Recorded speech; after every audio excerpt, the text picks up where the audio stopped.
Hello, my name is Brandon Weston, and I'm here today to talk about hemodynamics, basically how blood gets in and out of the heart.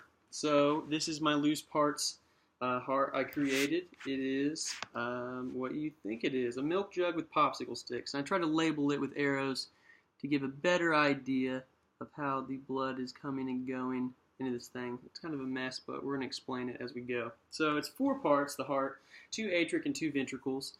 These would be your right atrium, right ventricle, and your left ventricle. From there we have the pulmonary and aortic valves, which would be the pulmonary right there from the right ventricle and the aortic from the left ventricle. Now these open when blood is pumping, and they close to prevent backflow of blood back into the ventricles. So from there we move on from these valves back into the great arteries, so the aorta or the pulmonary right there. So arteries are away. The blood carries away from the body or the lungs. So with that being said, or way to the body or the lungs. With that being said, we also have pulmonary vein, which brings oxygen-rich blood back from the lungs to the heart, and we also have the superior vena cava and inferior vena cava. This would be the inferior down here, bringing blood up to the right atrium, and then this would be the superior, bringing it right up to the right atrium, right there. Now the vena cava, they carry actually oxygen-poor blood, back from the body. So with that being said, to move on to the actual technical side, the book labels this part in actions. So we're going to do it the same way. So in the action, the blood returning to the heart, systemic circulation by the way of the superior and inferior vena cava. So this would be the inferior and superior. You have blood coming back into the right side of the heart when the blood's returning in that sense. So on the left side, when the blood's returning, it's going to be coming from the lungs by the way of the left and right pulmonary veins right here, coming into the left atrium.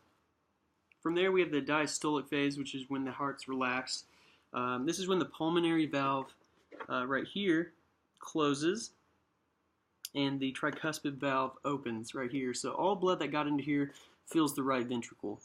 Now on the left side, it's going to be the same way. It's going to be coming in by the aortic valve. The aortic valve, closes. The mitral valve will open, and blood will come in from the, it will be coming in from the pulmonary veins from the lungs right there.